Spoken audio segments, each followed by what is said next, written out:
Right, well, it's Advent. Nikki asked me today, what actually is Advent? What's she supposed to do with the children? So I said, well, where do I begin? I said the main thing really is that we're preparing for the Lord's coming. Now the whole kind of theme of Advent is that he is coming. And therefore it's all about, if you like, the build-up that once he came to Bethlehem. And so if I was going to explain it, you know, kind of in the context of everything, what I want to say is, well, will you begin with the fall? You begin with Adam, who went wrong, and then there's the thing. What do we do with Adam who's gone wrong? How do we make him right again? And then you go on to Abraham, and the promise to Abraham. Abraham said to the Lord, come to a land that I will show you. I'll make your name great, I'll make you a great nation. And he said, all the earth will be blessed by you. You will be a blessing to the whole earth. And so Jesus is the blessing to the whole earth that came because Abraham believed God and went to the land. And then all the rest of the scriptures explains how that happened. And it's kind of symbolised by two people. You've got John the Baptist, who's the prophet, who we hear about in the Song of Zechariah. He is the last prophet of the Old Testament. He's the last speaker of the word before the Messiah comes. He is the herald, the announcer. And it's, if you like, somehow he symbolises the fact that God spoke his prophetic words throughout all those times to prepare the way for the Messiah to come. To say who the Messiah is and what he does and everything else about him so that we can actually understand and recognise him and understand these things. And so how John the Baptist as the last prophet signifies that that's how it happened, through all these prophetic words being fulfilled. And he, if you like, embodies that, and he spoke those last words to prepare the way for the Lord when he actually did arrive. And the other one would be Mary, because she was the physical mother of Jesus. She gave birth to him. His flesh came from her flesh. And if you like, in the beginning of the Gospel of John, it says the Word became flesh. And so with John and with Mary, you've got the two of them, the Word and the flesh. But Mary also stands for all the Israelites, all the people of Abraham. Because the whole nation of Israel, if you like, brought the Messiah. It wasn't just Mary, some arbitrary girl on her own. She was chosen because she was an Israelite. And because she was engaged to be married to Joseph, who was an inheritor, a distant son of David the king. And so you see how all the stories of Abraham, of David, of the prophets and everything, they're all meshed together. They all form this pattern, which is finally fulfilled in the birth of Jesus in Bethlehem. And so if you like, what I want to do for Advent would be to somehow gather all these thoughts together in some systematic way. Of course, it's a huge story. There's loads of stuff you could say, so you can never get it all done. But that's kind of what I want to do if I was going to kind of do Advent. Nikki said, well, that's such a neat little explanation. Why don't you just say it to everyone? So there you go. So today's reading, though, is just about one part to which we're looking forward. Because, of course, Jesus didn't just come once. The whole point is he's going to come again. He will come again. And so, Jesus' last words in that gospel reading, so I say to you all, keep awake, keep watching, is his words to us. To keep awake, to keep watching for his coming. Because he says no one knows when it will be. No one knows the day or the hour. Not even the Son, he says. Not even himself. He doesn't know. It's a kind of curious thing that kind of reveals the nature of the Trinity, that Jesus doesn't know. Because it says the Father has entrusted to him all things. The Father has elevated him above all things. The Father puts all things in subjection under his feet. So there's no one, if you like, greater and more glorious. And yet he doesn't know. And it begs the question, does the Spirit know? Is the Spirit aware of the Father's mind, his decision? Because it says, no one knows a man's thoughts except his own spirit. Now we, he says, have the mind of Christ, because we have the Spirit of Christ. And it made me think, well, maybe the Spirit knows the mind of the Father on this. But the Father has decided to withhold this thing from the Son for some reason. But we know the Father is good. We know the will of the Father is for goodness, is his loving kindness. You know of the love of the Father has for the Son, his great love. We know the love of the Spirit for the Son, and the Spirit and the Son for the Spirit and the Father. We know that Jesus only came to do the will of the Father, that he only does what he sees the Father doing. That's what it says in the Gospel of John. And so somehow this is a reflection of all these things, of the relationship between the Father and the Son and the Spirit.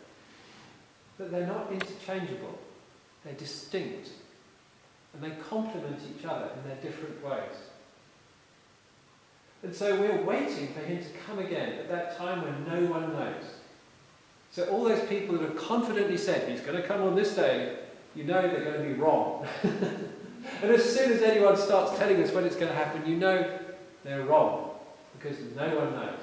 And I say that every year. No one knows. Just in case you're wondering, just in case some loony on the internet starts ranting and you think, gosh, I wonder if he's onto something. Well, if you start saying that, you know he's out of line. Anyway, but we're supposed to be waiting, watching, ready for him when he comes again. If you remember, we've just had the parables of the talents, and we've had the parable of the bridesmaids over the last couple of weeks. And here's the last one, if you like, the one that rounds it all off. Jesus says, it's me. I'm the bridegroom. I'm the master of the house. I'm coming again. So make sure you're ready for me when I come. And he's not saying that, if you like, to ambush us or to try and catch us off guard. He's saying that for the opposite reason. Don't let me catch you napping. Because I will be coming, he said. I think in one way we can look at that one day we're going to die. And no one knows the exact hour of our death. You know, it's very hard to predict. You know, if someone's grievously ill and you say to the doctor, how long have they got? They're guessing. Because basically they don't know. And at times they're completely astounded. At times their knowledge is confounded. It makes no sense. Either someone just carries on living beyond all expectation, or they suddenly go horribly wrong with some complications, completely unforeseen, and that's it. Game over. So no one knows. We never know. So we're always in that uncertainty that we just don't know. And we have to, if you like, make the best of it while we have. Make hay while the sun shines. And so Jesus is comparing himself to a householder who's gone away and left his servants in charge. It reminds me of when we lived in Zim, because we actually did have servants who we left in charge of the house when we went away. And when we came back, at an unforeseen hour, we'd turn up. Right, how's the house? Has it been trashed in our absence? Has it been broken into? How's the line running? Has anyone done anything awful? Has anything disastrous happened? Are you still on your jobs? Are you still doing your shifts? And we'd come around and check on everything. And I'm happy to say most of our employees are pretty good actually, so we didn't come back and have to freak out or sack them or anything like that. Mostly we gave them a pat on the back and a bonus. So, I know the feeling. You go abroad and you just hope the people at home are watching over the stuff properly. And that's how Jesus is describing us. He's left us in charge of his affairs while he's away. And he's hoping that we're doing it properly. And Paul describes this in this reading from the Corinthians. He says that just as the testimony of Christ has been strengthened among you. And I was kind of confused about that. I thought, I wonder what that exactly means. What does he precisely mean about that? He's talking to this congregation and he's saying, as you have known these things, as you have turned to the Lord and as you believed in him, you have been changed by that knowledge. That thing which happens when you turn to him changes you from within. And as that happens, as you are beginning to be changed, you recognise it in other people. And as you get together as a group, that itself shows that you have something in common that you didn't have before. And it's something greater than who you are in nature. Something apart from your natural being. This is not based on your birth or your upbringing or your culture. So it's something completely separate from all those things. And as I've travelled around the world and met Christians from different countries, it's become apparent at times that this is a very real thing. Particularly somewhere exotic like Africa, where you meet people and you have nothing else in common with them. Nothing at all. You can't even speak the same language. Have completely different environmental backgrounds. And yet, you have this thing in common. And you can recognise it in each other. And if you like, the more different you are as people, the more striking that recognition becomes. And if you're with someone that's fairly like-minded anyway, then you kind of expect to get along and see something in common with someone.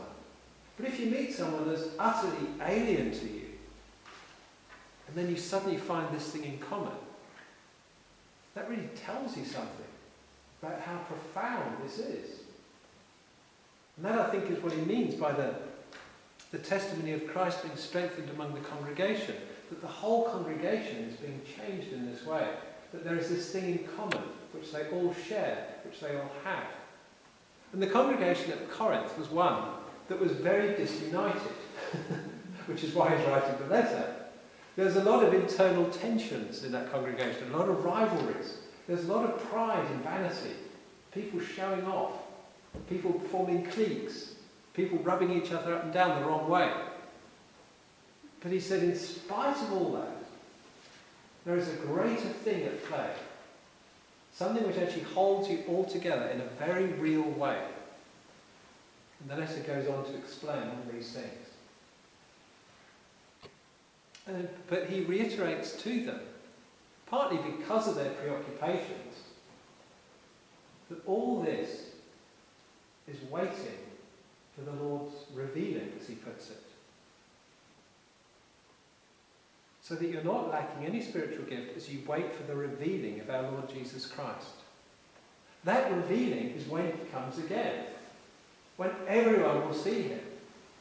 One translation I read puts it the public revealing of him, because it emphasises that everyone will see him.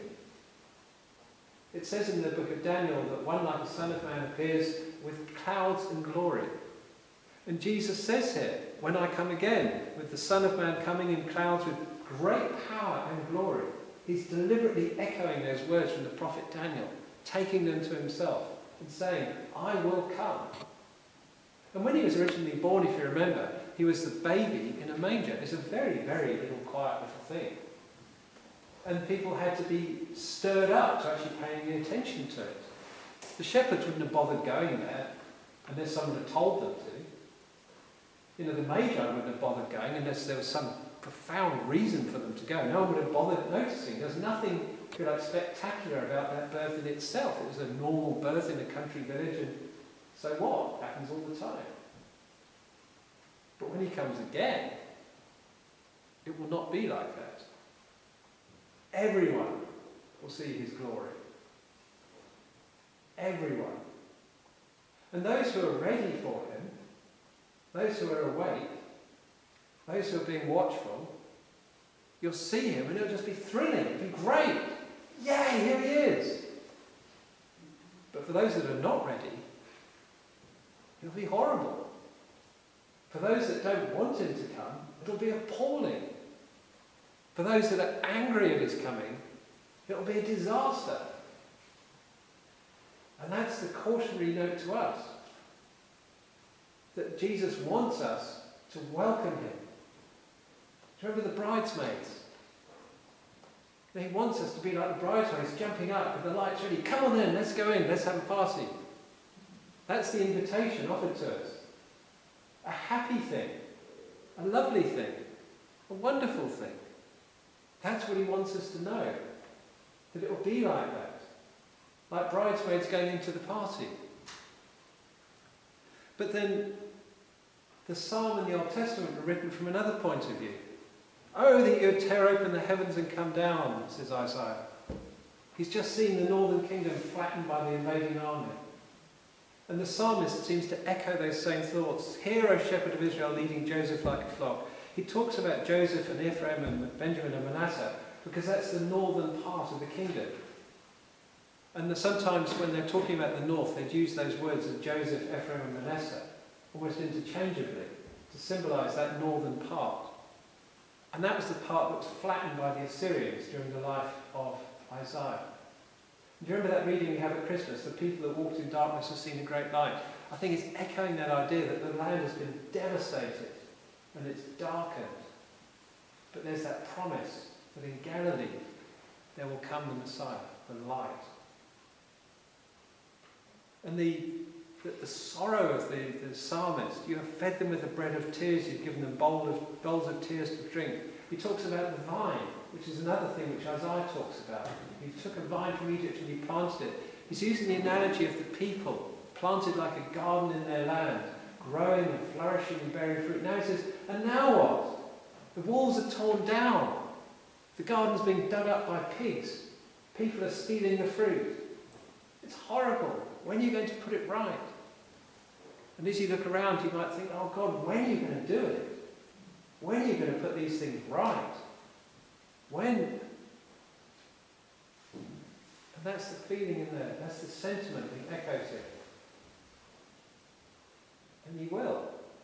Because he will come. And he will put everything to right. And in the meantime, he's saying, just hang in there. Just be patient. Just do your little thing. Whatever it is that you do to keep awake, to keep watchful, just keep on doing it. You don't have to bear the burden for the rest. You don't have to, if you like, take responsibility for what everyone else is doing.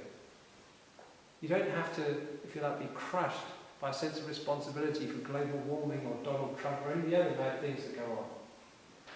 We have to just attend to our own things, our own faithfulness. Because as Paul says, he will strengthen you to the end, so that you may be blameless on the day of our Lord Jesus Christ. God is faithful. By him we're called into fellowship of his Son, into that unity, into that body. We're called together. He is faithful. He will keep us going right to the end. And in the end of the psalm, it looks forward to that day. It says, let your right hand be on the man of your right hand. The Son of Man you have made so strong for yourself. Jesus' strength will be revealed. When he comes again, he'll sweep the board clean of all the pieces. He'll throw down all the kingdoms. He'll make everything right. He'll make Adam right again. Because he's the new Adam, the new man, the new beginning, the new start for everything. And that's what we're waiting for. That's why we wait faithfully and patiently, because he is trustworthy. And that's why it's worth believing in him.